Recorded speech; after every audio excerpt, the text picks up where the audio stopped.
Jordan. Oh, a spectacular move by Michael Jordan. Pushing 5 to play in the third. Kobe. Crawford. Hogan. Bring it on, Kobe, baby. You are now tuned into the chat room. Your favorite baller's favorite podcast. Welcome to the Chatroom Podcast. I am the Senator, and with me today I got Coach Francis. What it do? I got Essa in the building. Yo. And was trying to find the best way to introduce this guy. I've known this guy for years, and I know that Coach known him longer than I did. But I'll introduce him as one of the players that I hated playing against at the Boys and Girls Club back in the day. We always knew he was going to be on for bigger and better things. For sure. And he definitely did that. But I can just say I used to hate playing against him. If I wasn't on his team, I probably was going to try sitting out. I wasn't going to try guarding him. It is what it is. But we got Daniel Mullings in the building. Yes, sir. What it do? What's good? Hello, brother, man. Chilling, man. It's here. Yo, It's crazy. You don't know about these ones, but back in the day when we used to do the Boys and Girls Club runs, it was like if you lost, you were off. Like the gym was packed. I know about them days, man. Yeah, I know about them days, man. We used to have like 10 squads. Yeah. In rotation. In rotation. You used to have 10 squads. Then we had everybody just come watch. Some people didn't even come play at all. They just came to watch. They just came to watch, man. And then, we appreciate you guys so much for even having that possible and that open for us. You know what I mean? Because especially during that time, basketball was y'all know basketball was such a big thing in the city, man. Everybody was hooping, right? Yeah. So every day there was whether you went to the Y or whether you went to the rec, like Huron Park. That day, it was Thursday, right? But yeah, no, it was Thursday runs. It was crazy. And then when we got a little bit older, it was the Sunday runs, the adult man's runs on Sunday mornings. After church? Oh, Sunday morning? Yeah. I got a crazy memory though for that Thursday run. I'll never forget the Boys and Girls Club ever in my life. I got my first concussion there. Oh, okay. Yeah, we was hooping, and then I remember because y'all remember how I used to play. Just I was all over the place. So going up for a rebound, somebody just went and got a rebound, but as they're boxing out, the back of their hand hit me around this area right here, and I just remember blacking out. And then next day going to the hospital, but I love going there. That shit, I went right back as soon as I was good. I think the best memory I had from you was this was the first time we were there hooping, and Kareem was there. You know Kareem, Coach Kareem. Yeah. It was one of the first times he used to come wearing his Toledo shirt and stuff, and riding his bike and stuff. And then he was playing, he was talking, and then this was one of the last runs of the night, and I threw a loop to you from half court, and you caught it up here, like Vince caught it, and threw that shit down. And he took off your shirt and left the gym. I was like, what the fuck? Well, that's an exit, man. Yeah. Man, I threw from half court. And I thought it was a good toss, but the way how he caught it, obviously it wasn't a good toss because he caught it all the way up here. He threw that bitch down, boom, and just took his shirt off. All right, well, I guess we're done for the night. Shit. I guess we're done. Go off of that one. Yeah. I remember that. We're done. Yeah. Those runs were the first time I ever got stitches, and it was a week before my birthday party, and somebody elbowed me, and then my lip went through my tooth, and I ended up at the hospital that night, and I was like, All right. I see how it is. Still went to the club with a swollen lip because it was y'all sold playing out. prison basketball up there? Like, hey man, it's Scarborough, man. It's Scarborough. Concussions and stitches. Jeez. Hey, Scarborough. Like I tell all my young kids that I coach now, even the college guys, I'm like, yo, listen. Unless it's like a blatant foul where a man's grabbing you or throwing you, like there's no foul. Like you're just hooping. Y'all legit did a no blood, no foul. Eh? Nah, you're legit just hooping. And if you were one of those people, if you were one of those people to call fouls and it wasn't a foul, then there was a huge argument and you probably were not playing. Yeah, you probably were not playing again. Like, it was over. Like, it was over. Like it wasn't only one person; it was everybody. Like looking at you crazy. Like you're not playing again. If you're gonna call fouls, you're not playing. And then worse, like when Preem and those guys would come in there hoop, like no, like you can't call nothing. You can't call anything. You crazy? Just hoop, man. That's it. Yeah. That's all we needed that back up in Richmond Hill, man. That's all you get was ghost fouls, man. They be fouled by the wind.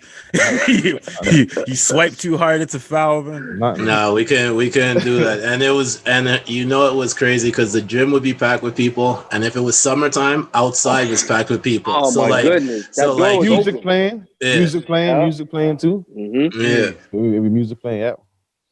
All right, let's jump into some of the topics. All right, so the first thing I got to ask everybody is... we're not just going to ignore the fact that Dale just swigged a glass of red wine right now. We're not ignoring that, man. Guys are bringing the red wine all quietly. Oh, yeah. Getting a little older now, man. Yes, sir. I hear you. I enjoy my wine, bro. Fine taste. I hear you. Yes, sir. No, honestly, like, I never thought I would be a wine drinker, but bro, like, wine is a whole nother vibe, yo. Yep. Whole nother vibe, man. It just gets you to a certain level. Yeah, wine is a whole other vibe. Y'all can stay on that level, man. I'm good with my whiskey neat, yo. I'm good with Uncle Ray and nephew, man. Sometimes you gotta slow it down. You feel me? Yeah. It's no knock though. I do drink wine, but I have to like go to like a wine tour. Like when I went to Kelowna and got to do some of the wine tours, and you get to try out many different ones. That's what gets me. You know what I mean? Okay. I can't just sit down at home and drink it like that. Yeah. So yeah, first thing, let's see. NBA is over. Congrats again, coach, for your team winning the championship. Yes, sir, man. Yes, sir. Laker gang, eh? Lakers Nation, yes, sir. What have you guys been doing since the championship? Like, what have you guys been watching? Because for the longest time, basketball was the only thing people were watching. So now that that's over, like, what have you guys been tuned into? Well, right now it's been football. I'm watching my Ravens, and then I've also been watching the Masked Singer. Don't laugh at me. I've been watching the Masked Singer. They caught you. Honestly, like, well, I've been just catching up on it, and honestly, like, some of them you're like, yo, you're trying to figure out who it is. Like the last one we just watched, freaking Busta was on it. Yeah. Crazy Busta, and before, like, it was like Bow Wow and like T-Pain, and it's just a bunch of like you never expect, like Lil Wayne was on it. You never expect these people to be on there, you know, like Gronk was on there, and it's Gronk was on there. Gronk was on there. Yeah. What the? Gronk and, about singing. It could be anybody, bro. It could be like Hall of Fame players and like actresses, or it could be freaking Sarah Palin was on there, bro. What? Yeah, bro. Sarah Palin was singing freaking "I like big butts and I cannot lie." No way. Stop this. I'm dead serious. No, it's legit. Yo, I'm dead serious. Okay. Putting that on the YouTube list right now. It's pretty funny still. So yeah, I've been watching that, so that's what I've been on. All right. That's it, Daniel. Yeah, so now that the NBA is there and Eagles aren't really doing much, I've been kind of catching up. Eagles? Oh, they're down 17-0 to my team right now, boy. I know. But we were having a good time. But so I've been just like catching up on shows I kind of put to the side because of the NBA. I just burned through Cobra Kai. and wrapped up The Boys, and I'm wrapping up a show that y'all need to watch if you haven't, called Gangs of London. It's done by the writer and director of The Raid and Raid 2, that Korean martial arts film. Yeah. So he's doing this, and bro, it's a show, man. It's crazy. Is it a action show? It's an action gangster show, but like a UK gangster show. Okay, right? Like Top Boy. Top Boy. Okay. It's on Netflix. No, it's you have to be very creative with your sources. Oh, one of those. okay. One of those, man. Understood. It's not a Netflix show. One of those, man. Those ones are so frustrating to watch. Understood. Those ones are so frustrating to watch. I know. But when you do find it, you do fight through all those. Your goal. Yeah, the ads. It's worth it. It's worth it. Yeah, especially the season finale I'm in right now. That's what I felt when I was watching friggin' the Wu-Tang Story. Oh yeah, that's on my list. Yo, I was that's on my list too. I couldn't find it nowhere, but I'm like, yo, I grinded, yo. I was online like finding that. I finally found like a nice little stream site. Yeah, and I ran through that. I watched all that. It's worth it. Yeah. Yeah, I liked it. All right. Daniel, what about you? For me, since the NBA has been over, I've been able to catch up on sleep a little bit more because of the time difference. And then jet lag be killing you, huh? Jet lag was crazy, and then trying to catch up on those games every other day. Yeah, you know what I'm saying?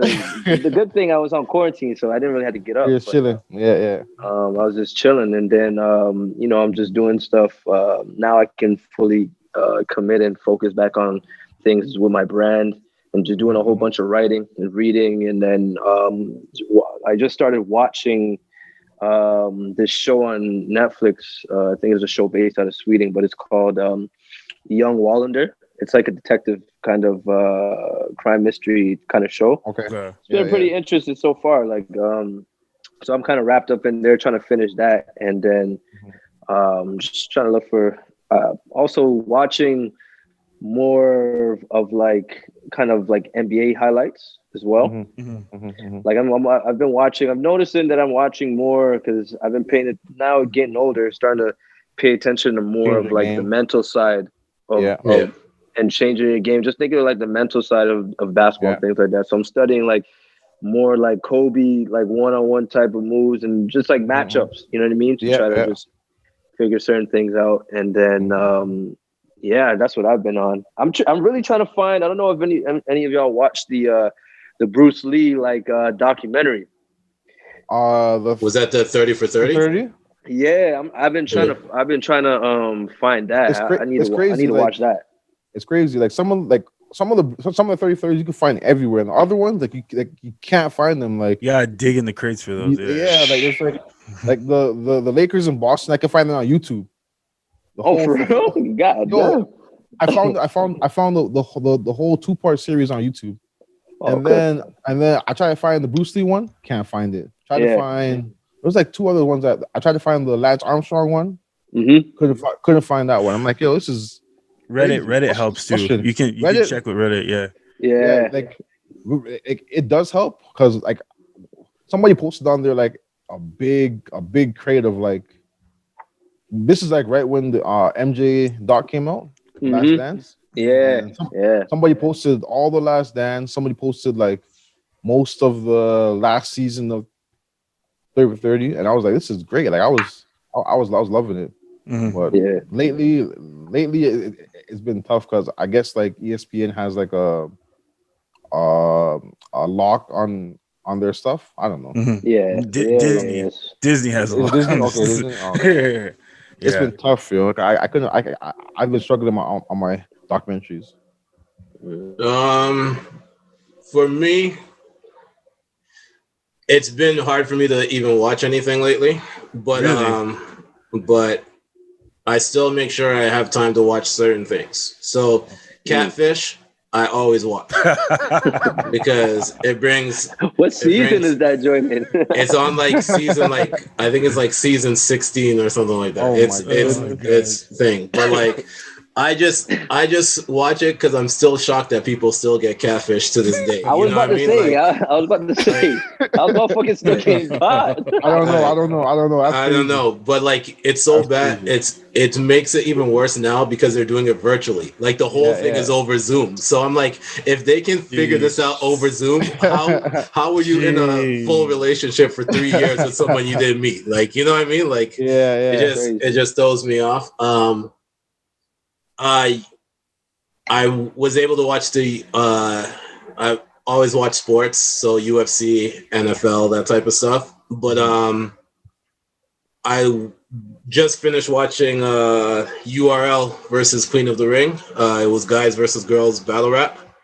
They did a full card on Caffeine, so I was watching that, and it was pretty dope. It's different. Battle rap is different now because there's no crowds. Too. Yeah. It's more just like the battlers are in the room, so like the reactions are different. Like you really got to like pay attention. So like I'm really paying attention to the bars when they're doing it. But a couple of those girls, 30, couple of those guys last night. So I was like, all right, it's a different feeling right now. So quickly, next thing going into is just, we talked about stuff that we watched. I saw your interview on Culture Conversation. Yeah. I was like, yeah, that's sick. That's dope. I've known both of you guys for so long, so it was even better like listening to you guys have that conversation. What other stuff are you guys listening to at this point? Like, do you got what music or podcasts or other stuff like that are you guys listening to?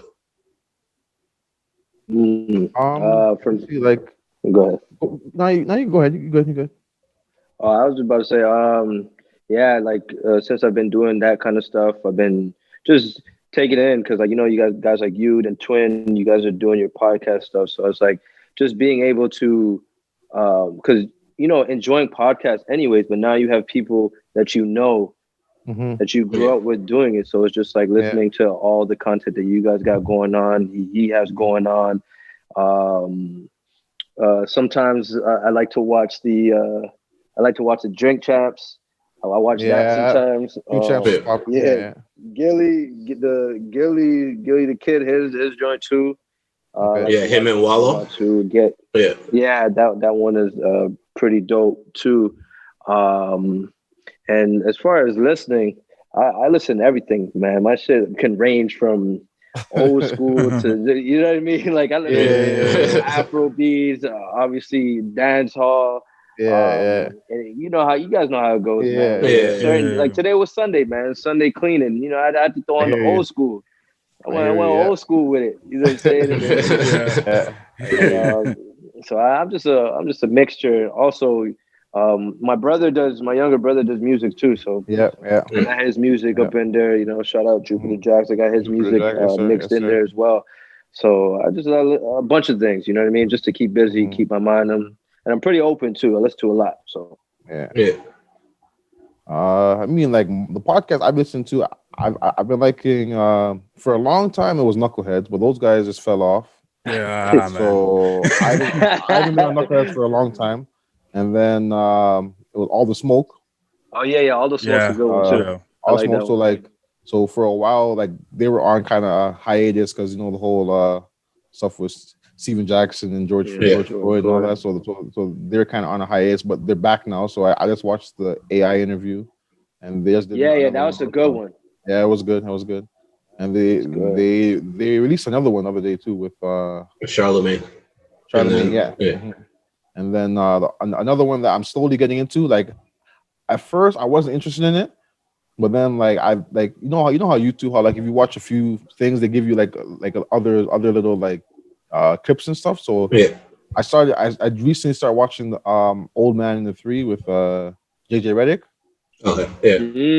Okay. And honestly, like that one's not bad, like it's not bad. Like he had DeRozan on there talking about like how like he was like mad that like he wanted the Raptors to lose, and then like after a few months he's like, yo, honestly I just want my guys to win. So like it's just a whole different spin on things. They just had Coach K on there, so I have to go watch that one. But those are the podcasts that I've been kind of watching. Drink Champs, I'll watch. Like, I gotta be in a certain mindset to watch that because those shit be long as hell, bro. Like, yeah. Some of those things be like 2.5 hours. I'm like, yo, I'm not sitting here watching this. Like, yeah. Now you gotta chop that up in the session. Yeah. I'm not like the ones that I like that I watch one with Faith. That's old though. One with Faith old, and then I watched like with Trina and like there's a few of those that I watch, but like I gotta be in a certain mindset because there's ain't no way I'm sitting in front of my damn TV watching that for 2 hours for that long. Yeah. But those are the podcasts I've been listening to, and the music. I'm on the same boat with you, that, you know, like my Bluetooth, my phone is full of everything. I got like dancehall, I got freaking country, I got R&B, I got gospel, I got everything on there. So whatever my phone wants to play, I play. Like freaking last night I was listening to freaking Soyette. You know Soyette? Numbers. I was listening to that joint last night. I just whatever I want to listen to, I put it on. So that's what it is. You know, so sometimes it's good to just throw that joint on shuffle. Whatever comes on. Whatever comes on. That's exactly what my stuff's on most of the time. Like the shuffle, whatever it is. You know? For me, I know Joe Budden just got back with his podcast. Yeah. So I've been trying to catch up on those, and also the other podcast on his network, The Thing Is. The Thing Is. Yeah. So I've been checking up on that. I do occasionally listen to Undisputed, and then Not So Soft, which I listen to that coconut oil episode. I also listen to Extra Gravy Show with McFly and those guys over there. It's Toronto-based. Toronto guys. Yeah. And then for music, I'm taking in Selection Radio. That's kind of what I listen to. I just keep that running in the background, especially when I'm editing. I'm just trying to keep up with these new drops, man. I still got to get to Benny the Butcher's album. Kanye West has dropped something that I'm trying to come to terms with right now. So whatever new things, I still gotta get on that Smith and Wesson. So but whatever is dropping, I'm trying to keep up with it, at least if it's worth talking about. And that's it. But then when it's just like easy listening and in the background, it's kind of Selection Radio for me because they're very eclectic. You know. And so it's from Afro beats to reggae to like a lot of good flips and mixes. So that I would recommend that to anybody if they want some nice lo-fi background music.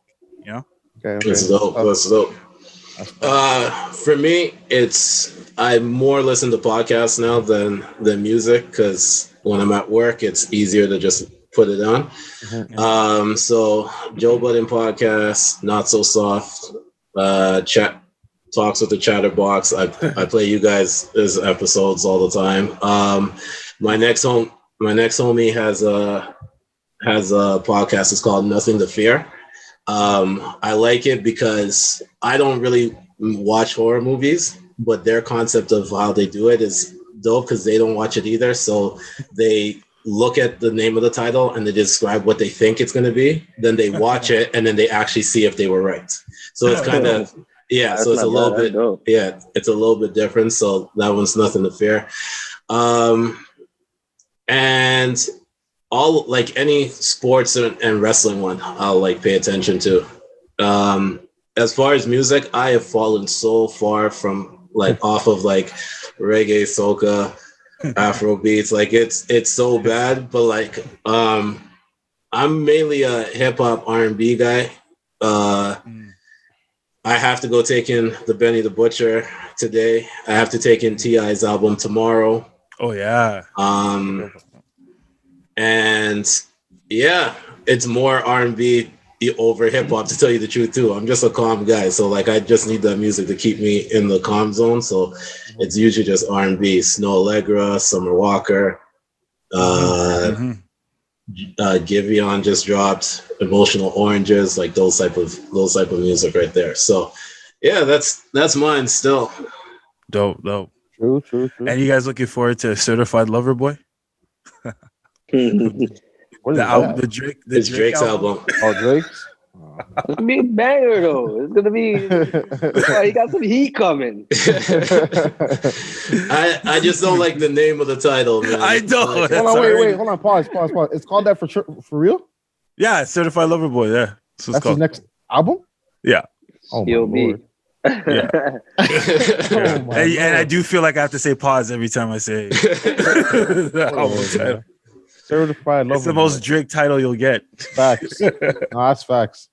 But you know what? I wouldn't be surprised if it was all bangers on that shit, bro. Yeah. I wouldn't be surprised if it was all like. I wouldn't be surprised because he's the one thing about Drake. You like whether you like him or you don't, or like his music or you don't, he makes hits. Yeah, he has his finger on the pulse. Period. Like he has his finger on the pulse. Whatever track he drops, doesn't matter if it was a girl track, if it was a war track, if it was a club track, he makes hits, bro. So like you can't argue that, you can't dispute that, whether you like him or not. Like he's it right now. Mm-hmm. Yeah, boy, don't miss. And he's been there for a while. Facts. So that's a fact. So facts. All right, so Mullings, take us through your journey, man. Like, how have you been able to kind of like get to where you've been through, man? Playing pro right now, like, how have you got there? Yeah, it's been a long journey. A lot of ups and downs. You were there for some of it. We did high school a little bit. Yeah. You know what I'm saying? On some of those teams, just battling. So it all started high school. Going to Laurier, putting in a couple of years there. I think for me, I was real. I was small. I was short, man. Going into high school, and then got a little. My little growth spurt blessed me a little bit. Yeah. And then from like 10th grade, I felt like I just started picking up a little bit more, just kind of learning, just picking up certain things from the games, just from people, or just observing myself, right? And then going through there, finishing up high school, I feel like getting the recognition that kind of I felt like I had a chance to do something. After high school was, that last year of high school, and then getting invited to that All Canada Classic. Yeah. Like I felt like it didn't even matter, man, because I felt like I got invited and I was kind of like one of the last like invitees, and around that time a lot of those guys like Mike Kabongo was in it. Big names, they're big names. Hangos, Dwayne Notice, like who else was there? Anthony Bennett. Sim, like all those guys, right? That had established guys, that had names and already had schools that they were going to and all that stuff. And it was like I remember, like it was yesterday, man. It was like me and my boy Anthony Otley. Like Otley, he was like in the same kind of boat as me, man. Like we were kind of doing our thing. Like he was more in the West, but we were doing our thing. But we didn't really have any big buzz like those guys had, right? So it's like I felt like me and him. That's how we kind of got close because we battled during our high school careers. But when we got to there, we kind of looked at each other like, damn, like you see everybody doing extra interviews for all those guys. And we felt like we're just as good, if not better. Yeah. Mm-hmm. You feel me? Like even we felt like we're better, like if not as good, right? And then it's like, but nobody really cared. So we was just walking in. So we kind of stuck to ourselves. And then when the game came to the game, I felt like I really just went out there and just proved myself. I remember. I went out there and proved myself, and everybody. I remember you had the buzz. Everybody was like, "Yo." You had the buzz from before tip off because you doing some crazy shit before, like in the warm up line. Oh yeah, I'm doing between the legs and all types. I'm like, yo, he's showing out right now. He's showing out. I remember. Yeah. Before the game even started, and then like, the game went on, and then you showed that you definitely deserve to be on that stage for sure. Partly that was because of like I had a lot of my family and friends there that really never probably got to see me play, like or got to see me play like in high school here and there, but not really like that. So to be on a big stage, and I felt just proud to have them there to be like, yo, I got family and friends here to watch me. Like they're supporting me to play in the Air Canada Center. You know what I'm saying? Not any regular court, in the Air Canada Center. So you guys came to come support me. I'm gonna show you. I'm gonna give everything I got, and I'm gonna show you. You know what I mean? Like I'm gonna show out a little bit, and then so I felt like part of that, like the pride of just and the joy of just having them there and feeling like no matter what, I have them behind me and they're proud of me regardless of whoever is on the team, coaching staff. I didn't care about any of that. And then an added motivation for me is, I was just going in there with like an underdog mentality. And it was like, I didn't, me, I don't care who got what buzz. I don't care who thinks how good you think you are. You still got to see me. We still got to play. You know what I mean? So you could come in with that. We still got to go to war, and I'm not shying away from any of that. So, I think that was the mentality going into the game, and then I had a great game. So, just going against those guys, I think that added to the fuel to, every time going against them, knowing that those guys got recruited by certain people or people think that they're ranked here and there, and you know what I mean. So I think that just added to it, and I was blessed enough to have a great game like that. So how soon after that All Canada game did you get your offer? I would say still, I think I got an offer from probably like not too long after that game, actually. The associate head coach for New Mexico State, and he's actually Canadian too, Paul Weir. I think he was there, and then he gave me like the whole pamphlet and all of that about the school, and was just talking to me about it, and then told me he'll be in contact with me. So it wasn't too long after that, and that was my only one. Okay. Yeah, that was my only one. My only D1 scholarship. I had prior to that, I think I had a couple JUCOs to go to. Like I had like a couple in Texas, and then I think Tallahassee in Florida as well. And I was like more leaning toward going to JUCO in Tallahassee. Like a couple guys went there before me, and so having a lot of conversations with the coach and things like that. So it was like almost like wrapped up for me to go there. And then I just remember like Paul Weir, his whole thing was the thing with New Mexico State is I would have to sit out a year, but then after that you have your full 4 years of eligibility, right? And then like for me, basically, anybody growing up, you playing basketball you go to school, but you're playing basketball every year. You don't want to hear that you got to sit out and you got to miss a whole year of basketball. Like, what is this? I don't know how we're thinking. Like, we're not. I'm not going to school first to go to school. I'm going to basketball. School part of the deal. The school is like, this is what we're thinking in our minds. We're not saying it, but this is what we're thinking in our minds. Like, school is just a part of the deal. I'm really going to hoop, right? And then, so like at first, I'm making all these decisions. I'm thinking I'm making all these decisions. Like, nah, I ain't going. Nah, I'm good. Like, appreciate it. I'm good, right? I'm thinking like, nah. Boom, calling the coach. Like, yeah. Now in Tallahassee, like the JUCO, like, yeah, I'm gonna come. Like, I'm probably gonna come. Don't worry, I'm gonna just confirm it with my mom again, but I'm coming. If you know my mom, she's not going. Yeah, nothing with it. Yeah, she's not going. So like, he spoke to her. Like he was speaking to her already, and he knew already. He knew already once he talked to her, like, oh, he's coming, no matter what he said. He knew already. She's like, yep, nope. Mom put the foot down. Yeah. She's like, yep, he's going, and then after it's like, she told him I'm going before she even told me. and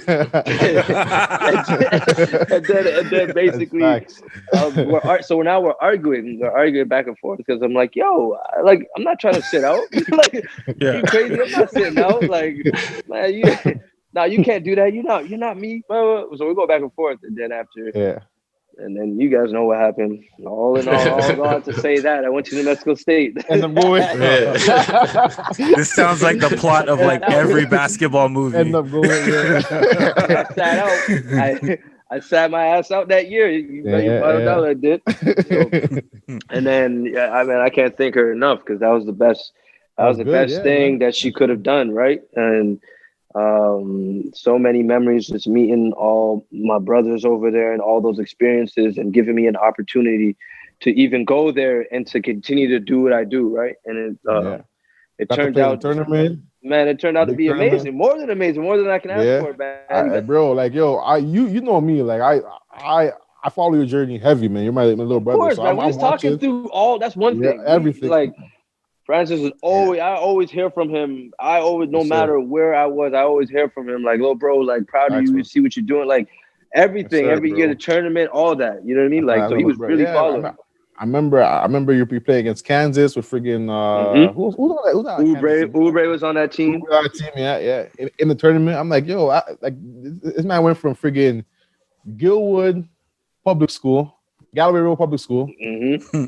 It went all the way from there to friggin' playing in the tournament. I'm like, yo, that's tough. And then to see that, and then to see you playing with friggin' Pascal Siakam, like, man, yo, that journey is crazy. Because my first year, so I went to the tournament. We qualified. We won like our conference tournament every year, right? Yeah. So all 4 years, I went to the tourneys. My first year, we played against Cody Zeller and Oladipo and Vic Oladipo. Played against them first year. Indiana. Yeah, Indiana when I was a freshman. Second year, I think we played St. Louis. Third year, we played, which is the best year, when we played San Diego State, and we went into overtime with them and lost by 3. Mm-hmm. So that year, and then the final year was who we played. Oh yeah, and then the final year was Kansas. Final year was Kansas, and it was just tough for us because no matter like how good, like how we did, how good y'all did, like it was because matchup. You know what I'm saying? Because it was because of our conference wasn't as strong, right? It wasn't as respected and as strong. So it's like we needed to, and we tried to like bulk up the non-conference schedule a little bit, but it just made it so difficult that whatever we did or how well we did, we were usually 13th, 14th seed and go up against, you know what I mean, a tough 4 or 5, like something like a tough matchup. So it was just a tough draw to cards, but nonetheless, it was, you know, appreciative to have those experiences. And then, like you said, that final year, played with Pascal as well. So it was, you know, blessed to be around and just to play against and with some leaguers. You know what I mean? Just to see how they were in college and then the development and things like that. So, you know, it's all a blessing. You know what I mean? You have any funny stories having Pascal Siakam as your teammate? Not really. Pascal was more like, nah, bro. Yo, man, this story is always stuck in my head, bro. Like, yo, I just remember he was redshirting one year, and I knew he was gonna go. Like, I just knew he was destined for like greatness because we were playing. He was redshirting one year. He wasn't eligible to play. He was redshirting one year, and then we were just playing like. We're just playing King of the Court, like at night. Like, you know what I'm saying? We just go while we're bored, go to the gym. And then it's like everybody, like you could blow by whatever. Yo, you blow by him. I just remember just like thinking I blew by him and doing a layup and he just blocked the shit. Everything. Like every single time. And I just remember we were getting so mad because like then he was still like 6'9". Like he played the exact way he played right now back then. But he's just more polished a little bit more, shot spin better. Move and everything. Spin move and everything. In and out spin. Up and over. Same thing, yo. And I just remember because that boy, he had unlimited like stamina. He didn't stop. And it was like you do a move and you talk shit. Smack, like, bro, like, it was just so annoying because I'm like, yo, fam, to the point where it's like you almost want to say, yo, stop cheating, bro. And then he would get in the post, the same post move. He would get in the post, give you the up and under, step through. Like his post moves were nice, even though he was raw, right? He still had game. He still had game, right? And then I remember like. One of my teammates used to be like, yo, bro, stop posting up. and then after he step out, cash. So it's like, yo, you know what I'm saying? So it's like, pick your poison. Pick your poison. It was one of those. But he was more quiet at that time. Yeah. Like he didn't really use just in his room. We all lived in like a section, like an apartment. And basically I lived on a top floor. One of my teammates, like two of my teammates lived below me, and then down the hall a little bit, he lived with another one of our teammates, But he didn't really come out like that. He would just usually just play FIFA inside, just chilling. he didn't come out now. He probably in the club popping bottles now. He probably popping NBA champion. Now. NBA champion, man. Most improved player. Man, but to see that, journey, man, and just to see him, go up from there and every year get better, because he's a hard worker, man. That's one thing. That is one thing I can say about him and I noticed very early is he wanted to get better.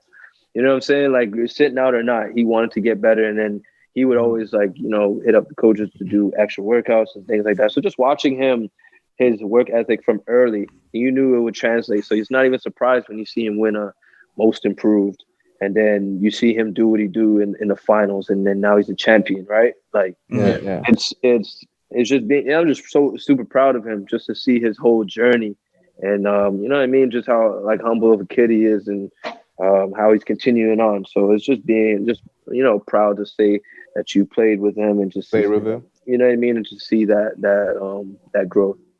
So kind of speaking on that, like you've been very, very, very fortunate, and like your talent has taken places, but you've been fortunate to play with a lot of notable players who've played in the NBA, like from playing club basketball with friggin' Kelly Olynyk. Oh yeah, I forgot about that. Corey Joseph doing that to all the way down to like even like the playing Team Canada, playing with Jamal Murray. Playing with Murray, Anthony Bennett, playing with Dylan Brooks, playing all these guys, like Dwight Powell. Bro, you've been. I forget, that's a good thing you brought that shit up. I didn't even. You don't even kind of like. You don't even kind of realize until somebody brings some shit up and or a picture comes up and then you oh snap, like then it's the red wine. You know what I mean? It's the red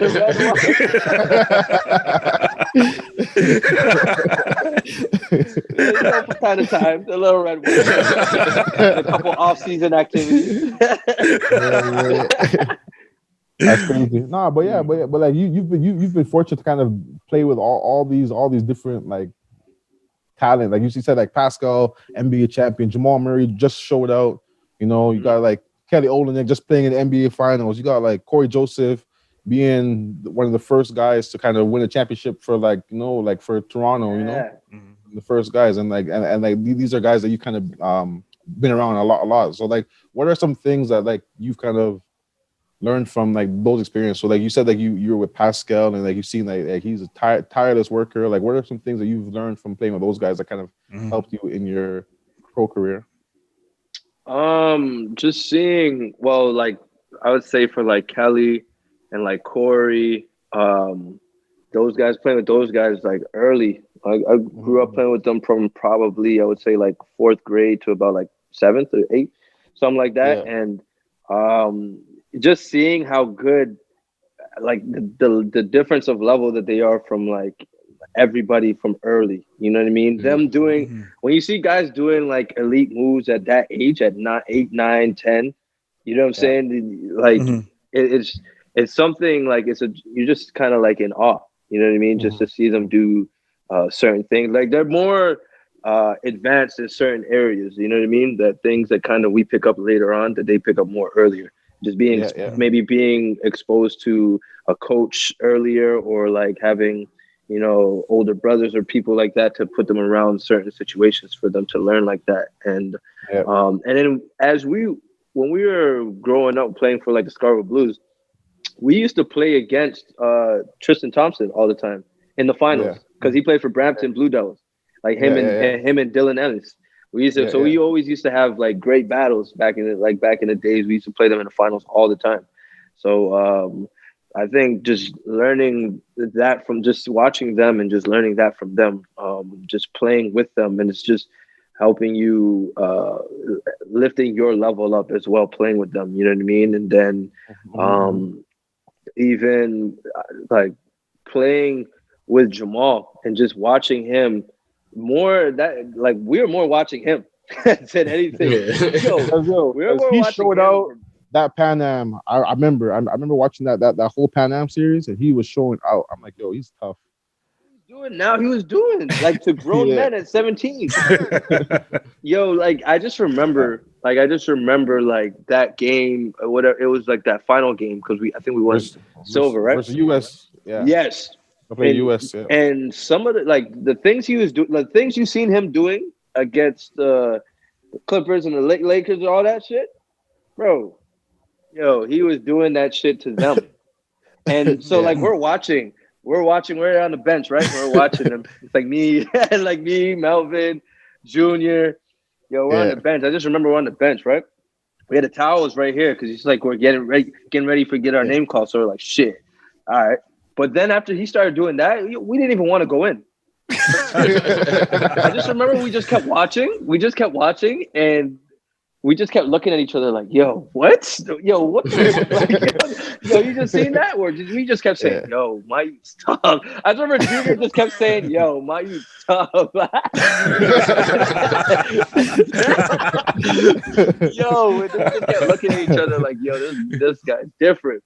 Yeah, he's hooping, and it was just watching him and just seeing that, and it's like, wow, like this is elite right here. You know what I mean? And he's to be so young. And so one thing with him is supreme confidence, and a lot like confidence is a big thing with a lot of like you know the top players and things like that, bro. Like you can't make those shots if you don't even think that you can make it. You know what I'm saying? Like if you took that shot thinking it might miss, then you know what I mean, it doesn't even make sense. So for him to have like such supreme confidence in himself at 17, playing against grown men like that, you know what I mean? Like you got to be special to be able to think like that, and to be doing those moves, and you know what I mean, to not just doing them, but like converting, translating, and hitting those deep threes and layups and ones and getting guys. You know what I'm saying? Being successful at what you're doing. So it's just another level, like you know what I mean, of like just being elite, like I said. So that's tough. Yeah. So what are your thoughts with like how the NBA is with Canadian basketball now, with having like so many more Canadian stars kind of rising up and making a name for themselves in the league? Like, what are your thoughts on that? Bro, I still think they're haters. I don't care what no one says, bro. There we go. There we go. I don't care. Nobody says, bro. They're haters. No respect. We're the only not even talking about the players yet, because they have nothing other than the respect now. Like even with Jamal, like there's just certain things I pick up on. Like when Jamal's doing his thing, they're still trying to say, Jokic, you're not even getting there if Jamal doesn't do half of what he's doing, bro. Yeah, facts. You feel what I'm saying? Like for them to still say, "Oh, Jamal still has to prove." My nigga, what else would you like him to prove? Bro? Joker said it himself. Like it's about time we start helping him. Yeah. We see that, right? And but it's just for them to like. It's like something that they just don't want to give it up. I don't know. Like, you know what I'm saying? So. It's like things with that, but like they can't deny it because you got Kelly doing this thing in Miami. You feel me? You got Shy, the young guys, Shy, Kill, like Dort, Jamal, Dort, like you know what I'm saying. You got like guys undeniable that's right there, and you just can't hate no more. Like you know what I mean? But it's like for me saying the hate is just going back to the championship, and the first thing they point to is everybody's injured. But how come they don't talk to when Golden State was winning and Kyrie and Kevin Love got injured, and then in the first round, Kawhi got hurt. Like they gloss over that kind of stuff. You know what I'm saying? Like so, talk to them. So it's just they're just hating, bro. Like yes, obviously. Yo, SAB became a hype man for a day. I'm like, yo, talking that talk. Because I just like it's just a thing, bro. Where it's like, yo. The whole thing when we were champions, and they like disregarded that we were still champions until somebody had to come to win. Like they didn't really talk about us or anything like that. Like the championship is still in Toronto. Like I think that's what really burnt them.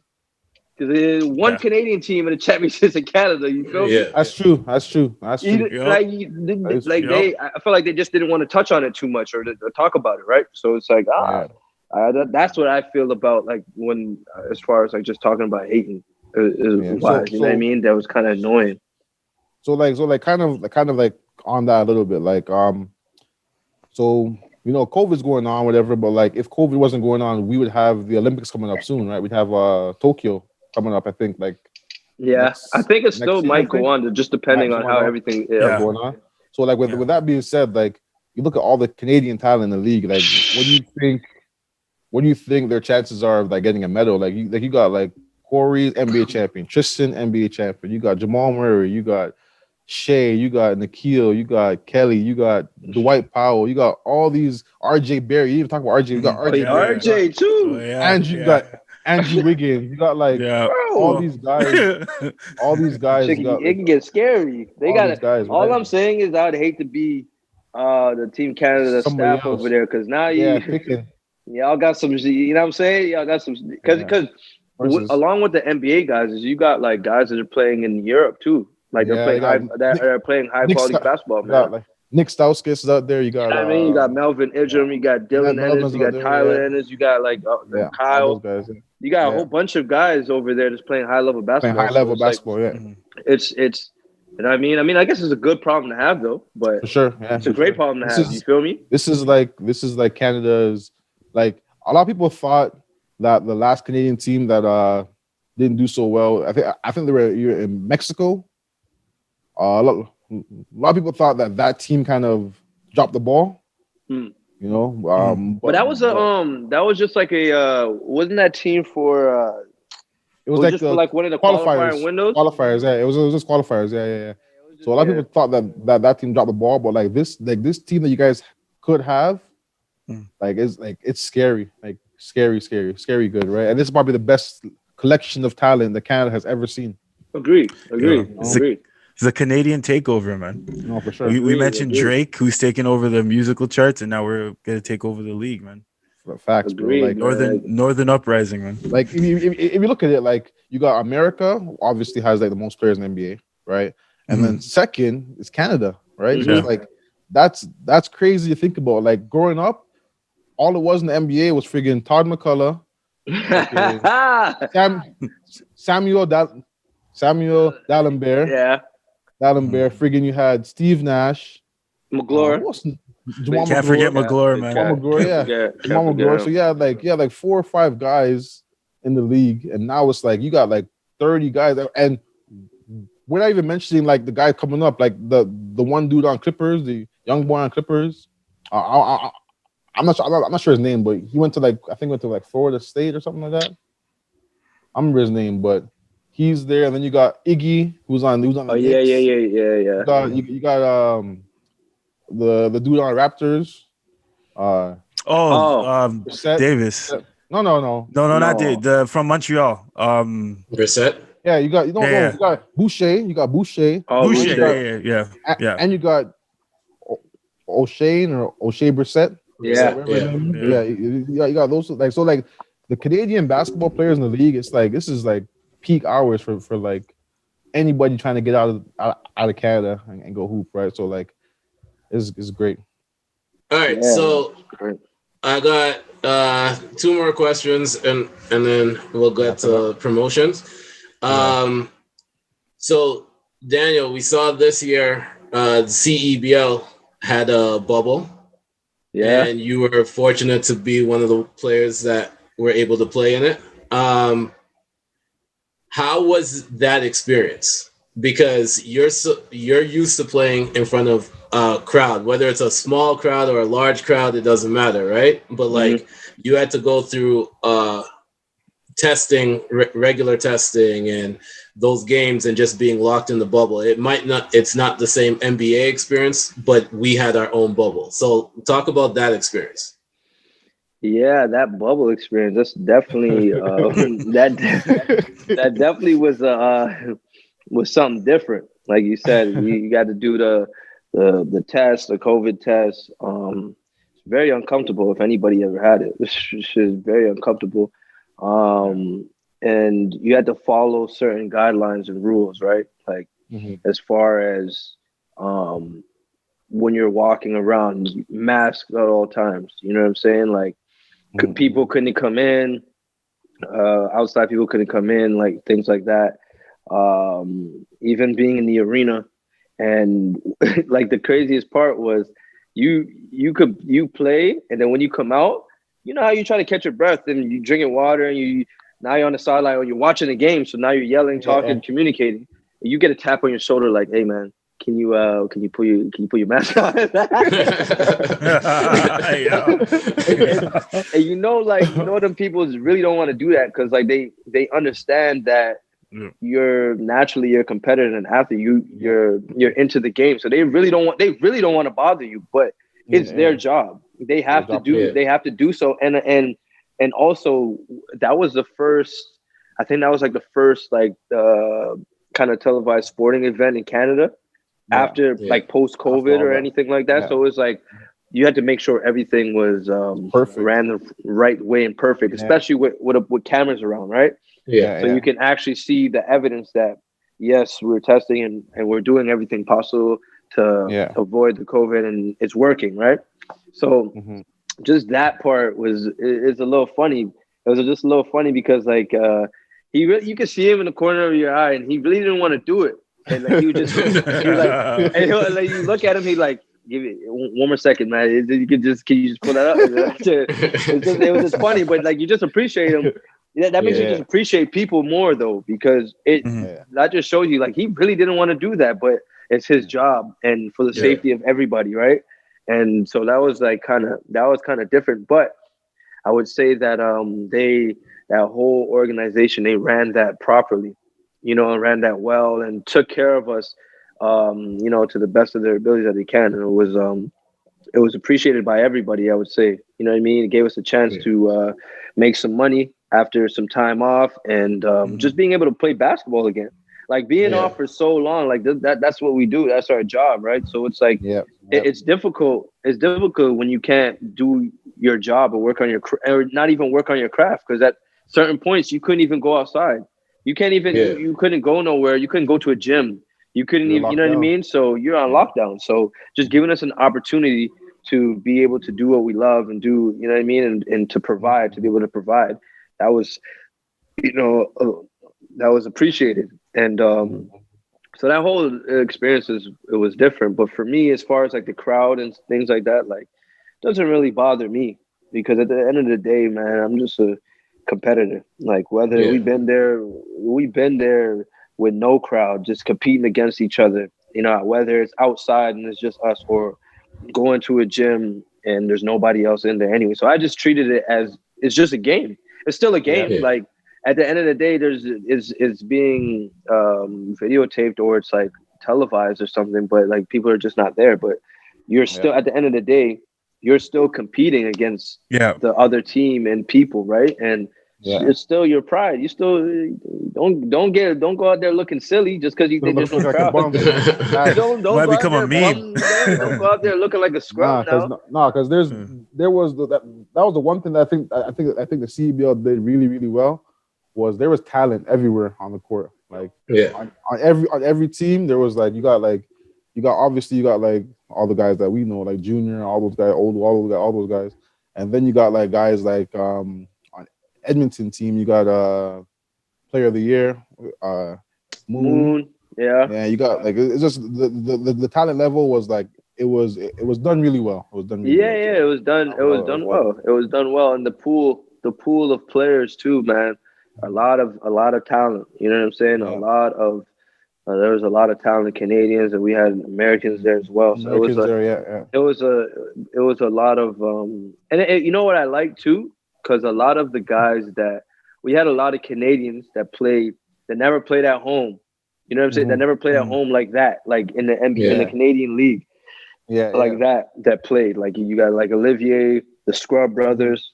Like, you know what I'm saying? Like guys, a lot of us, we never played. Can't remember the last time we actually played like at home. At home. You know what I mean? Like a real game at home, for people to actually like watch it. So that was like, I felt like that was like amazing for them to do as well. And it was important for us. Yeah. Well, I mean, like every summer you guys usually do the bounce thing. Oh yeah. Another thing too is like, yo, well, shit, everybody was more than happy to do this. We're getting paid for this. We used to do we used to play we used to do Crown and OVO for the love, just because we got pride and we're competitors, you know what I'm saying? Like, and we wanted to put on a show for the city, because playing away for however many months. This is like, that was like our party, our celebration. Yeah. Something that we feel like we owe to our family and friends, you know what I mean? To put on a show for them, and to that helps keep the city buzzing when we in the summertime when we come back, right? It's like a bounce and crown is it. Yeah. It's like a celebration. That shit is like a club. That shit is like a club. That's the place to be, man. You got Drake, you got Chubbs, you got everybody there. You got friggin' all the NBA guys that could come down and play. Like I seen friggin' was it Stanley Johnson, who had like 80 points? Yeah. Yeah, like I was like, yo, what? 80 points in a game? He had 80. In a game? 80 yes, plus. Sir. Yeah, Kobe numbers? Come on. Yes, sir. I was like, damn. And then like you see like Brandon Jennings come down. You see like all these guys come down and hoop. Like it's tough. It's fun. It's definitely really fun. Yeah, no, it's a great atmosphere, man. And so us being able to do that and to get paid for it, everybody's, you know what I'm saying? Everybody loves that idea, right? So facts. All right, last question, and this is just for you, Daniel. I've already got Coach's answer, and I've already got Essay's answer from the previous episode. Okay. Here's the question: are you tired of Shaq bringing up rings every time he argues Chuck on Inside the NBA? No, I'm not. Oh my God. I love it. I love it because He's a winner, I love it because I just love like their friendship and brotherhood. Yeah. Why? Because Chuck tried to say some slick shit. If that was him too, I'd put my hand up too, bro. Like he tried to bring us to the slick. But every time though. Chuck got nothing to say though. Chuck got nothing to say. What's he gonna say after that? He's gonna bring up Rick Fox. He said he's gonna bring up riding Dwayne Wade's coattail. Oh yeah. Exactly. Yeah. That's what Right. like. Yeah. Okay, so last one for everybody. Do you think they went too far when it was Shaq, Kenny, and Draymond, and they decided to call the 9 Rings edition just to put a shot at Chuck for not being there? Oh, I didn't see that. I missed that one. I might have to watch that. I might have to watch that. I didn't see that. Crazy. And then when Chuck came back, they crossed it out and put what, 6? It's back to 6. Yeah. Oh, that's terrible. That's terrible. That's a good show, though. I love that show. Yeah. No, it's good, man. Chuck takes it in stride too, man. Like that's his brand, you know. Like he takes it in stride. Yeah, they're all eating well off that, man. Exactly. Yeah, for sure. I mean, number 1 show for the NBA, so for sure. Well, they won a few Emmys off of it too. Yeah. So yeah, bro. They're eating well. Off that whole setup, they're eating well, man. No, that's a great, and they all fit well together too. Oh yeah. All right, so now we're at the part where we get to promote our social media and anything else that we're working on. Daniel, we'll start with you. All right, well, shit. It doesn't matter about my social media, but my brand, though. You can follow my brand at Unlock Soul, so UNLOCKEDSOULZ_.